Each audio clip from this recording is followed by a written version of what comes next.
बिस्मिल्लाहिर्रहमानिर्रहीम। अस्सलामु अलैकुम वरहमतुल्लाह।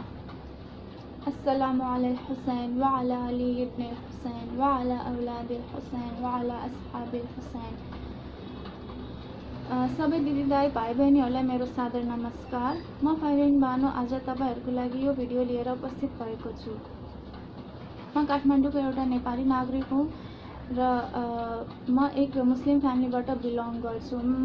मैले काठमाडौँमा आफ्नो पढाइ पूरा गरेपछि फर्दर इस्लामिक स्टडिजको लागि इस्लामिक ज्ञानहरू पनि प्राप्त गरेँ र आज यस भिडियोमा पनि म तपाईहरुको लागि एक इस्लामिक विषयमा आफ्नो नेपाली दिदीदाई भाइ बहिनीहरूसँग केही कुराकानी छलफल गर्न चाहन्छु। हाम्रो इस्लामिक क्यालेन्डर अनुसार हाम्रो मुहर्रम महिना सुरु भइसकेको छ र ऐतिहासिक किताबहरूमा यसको बारेमा लेखिएको छ कि यस महिनामा यस्तो घटनाहरू घटेका थिए जसको जुन हाम्रो इस्लामको लागि धेरै नै महत्त्वपूर्ण थियो र आज पनि यस भिडियोमा म तपाईहरुको लागि यसै विषयमा केही क्षण कुराकानी गर्न चाहन्छु।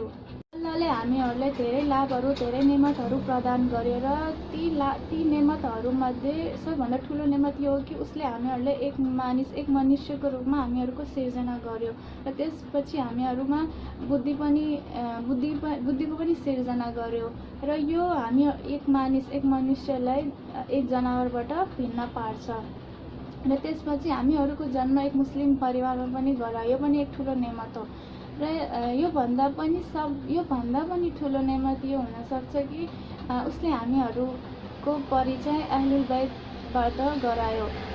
अहलुल बैत, अब यहाँ प्रश्न हुन्छ कि अहलुल बैत भन्नाले को हुन्? अहलुल बैत हाम्रो पैगम्बर सल्लल्लाहु अलैहि वसल्लम, जसलाई हामीहरूले इङ्ग्लिसमा प्रोफेट मोहम्मद सल्लल्लाहु अलैहि वसल्लम पनि भन्छौँ, उहाँका परिवारका सदस्यहरू सन्तानहरूलाई हामी अहलुल बैत भन्छौँ, जसमा उहाँका इमाम अली अलैहिस्सलाम जुन उनका ज्वाइँ हुन् र उनकी छोरी हजरत जहरा सलामुल्लाह अलैहा र यी दुईजनाका छोराहरूलाई हामीले अहलुल बैत भन्छौँ।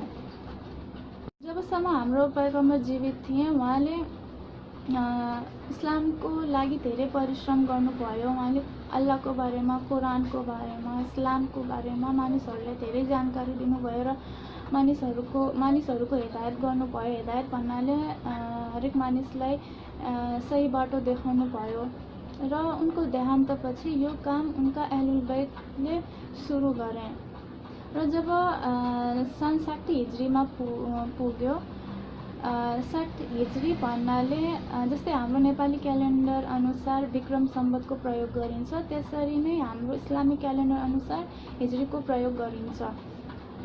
जब हामी सन् 60 हिज्रीमा आइपुग्छौँ, त्यहाँ त्यस बेलाको राज्य नेता जुन मुस्लिम समुदायको राज्य नेता थियो, धेरै नै दमनकारी व्यक्ति थियो, धेरै नै अत्याचारी व्यक्ति थियो, जसको नाम यजिद थियो।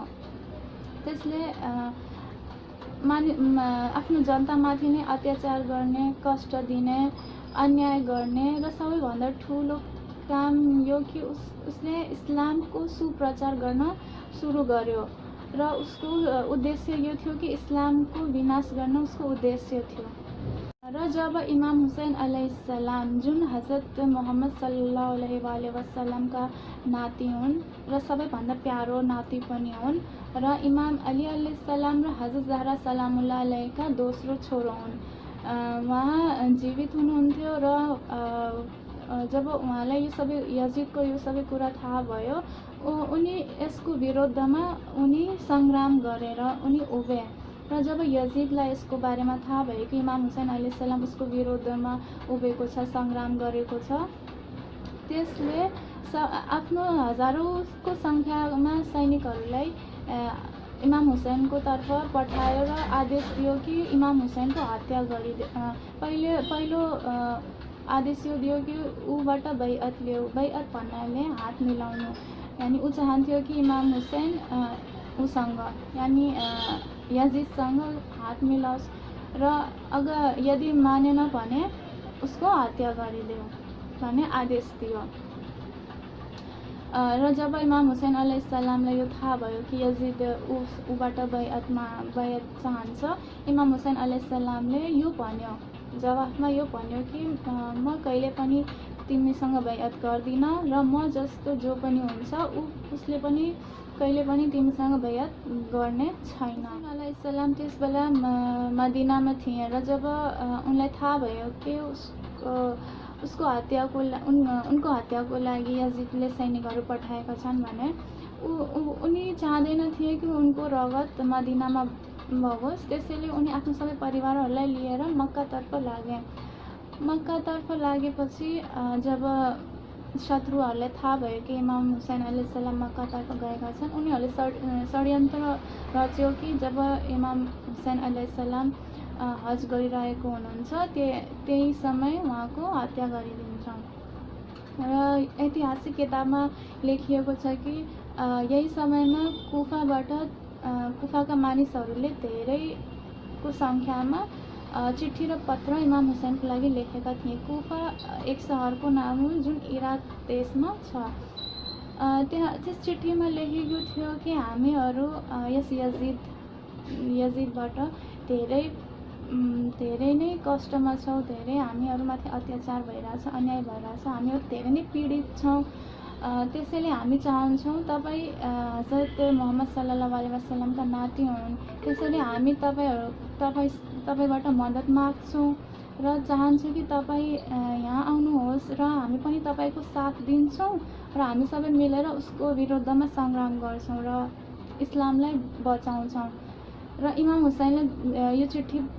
जब इमाम हुसैनले यो चिठी पढ्नुभयो, उनी सबै आफ्नो छोराछोरी, दिदी दाइ, भाइ बहिनी सबै परिवारलाई लिएर उनी मक्काबाट कुफातर्फ लागे। जब यजिदलाई थाहा भयो कि इमाम हुसैन अलैहिस्सलाम कुफातर्फ लागेका छन्, उसले आफ्नो सैनिकहरूलाई आदेश दियो कि उहाँले बाटोमा नै रोकिदियो र यस्तै भयो। उनी सबै सैनिकहरूले इमाम हुसैनको बाटो करबला भन्ने सहरमा, जुन इराकको एक सहर हो, त्यहाँ उनीहरूको बाटो रोकिदियो। त्यसपछि उनीहरूमाथि धेरै अत्याचार र अन्याय हुन थाल्यो त्यहीँ करबलामा। त्यसपछि यहाँसम्म कि 3 दिनसम्म उनीहरूको पानी पनि बन्द गरिदियो तिनीहरूले। 3 दिनसम्म सबै इमाम हुसैन र उनका परिवारहरू सबैजना तिर्खामा थिए र मुहर्रमको 10 गते उनीहरूबिच युद्ध सुरु भयो र शत्रुहरूले एक-एकजना गरेर इमाम हुसैन र उहाँको सबै परिवारहरूलाई शहीद पारिदियो। र यसैमा इमाम हुसैन अलैहिस्सलामको 6 महिनाको छोरो थियो जसको नाम अली असगर अलैहिस्सलाम थियो। इमाम हुसैन अलैहिस्सलामले उनीहरूसँग कुरा गर्यो कि यस सानो बच्चाको त केही गल्ती छैन र यो तिर्खामा छ, यसको लागि पानी छ भने देऊ। तर उनीहरूले यसको जवाफ दिएनन् र त्यो 6 महिनाको बच्चालाई पनि शहीद पारिदियो। बिहानदेखि बेलुकासम्म उनीहरू इमाम हुसैन अलैहिस्सलामलाई लिएर 72 जनालाई उनीहरूले शहीद पारे करबलामा। र त्यसपछि दिदी बहिनी, छोरी, स्वास्नीहरू जुन थिए तिनीहरूलाई सबैलाई कैदी बनाएर उनीहरूले पहिलो कुफाको बजारतर्फ लगे र त्यसपछि शाम लगे। शाम जसलाई आज इङ्ग्लिसमा सिरिया भन्छौँ, त्यहाँ यजिदको दरबार थियो। त्यसैले उनीहरूलाई सबैले यजिदको दरबारमा लगे। सबैजना दरबारमा आइपुगे। इमाम हुसैन अलैहिस्सलामकी दिदी, जसको नाम हजरत जैनब सलामुल्लाह अलैहा थियो, उहाँले आफ्नो खुतबा सुरु गर्यो जसलाई हामीहरूले स्पिच भन्छौँ। र उहाँले त्यस स्पिचमा यो सबै कुरा भन्नुभयो कि कसरी यजिदले उनीहरूको दाइ भाइ सबै छोराहरूलाई सबैले कसरी शहीद पार्यो। यो सबै कुरा सुरु गर्यो कि कति उनीहरूमाथि अत्याचार अन्याय भएको छ र इस्लामलाई कसरी विनाश गर्न कोसिस गरिएको छ।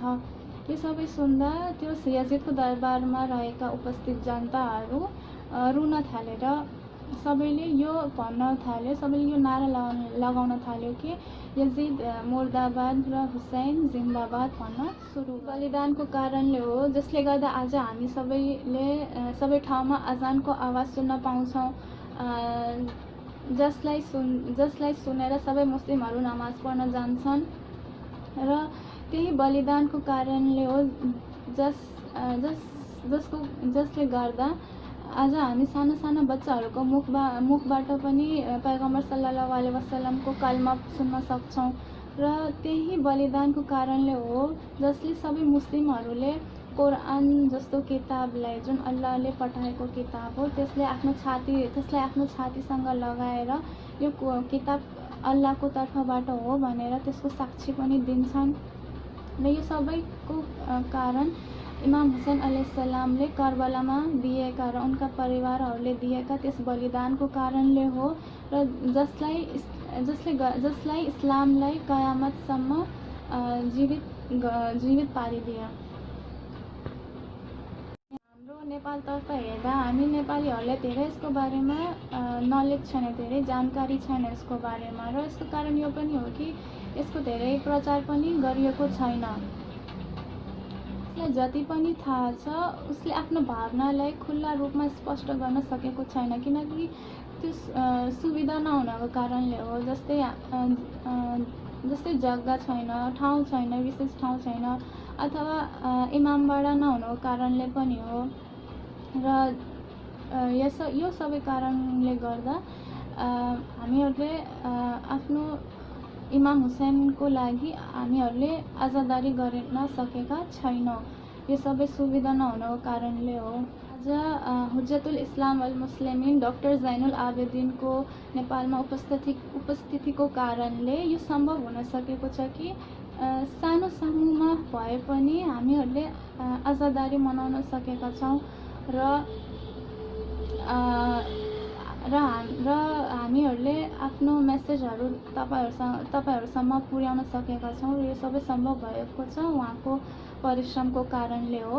र म आफ्नो तर्फबाट र सबै नेपाली भाइ दिदी बहिनीहरू, सबै नेपालीहरूको तर्फबाट उहाँको धेरै धेरै नै धन्यवाद गर्छौँ। र म अल्लाहबाट प्रार्थना गर्छौँ कि हामीहरूलाई यस बाटोमा हामीहरूलाई अटल राखोस् र हामीहरूलाई सफल पारोस्। इलाही आमिन। वस्सलाम।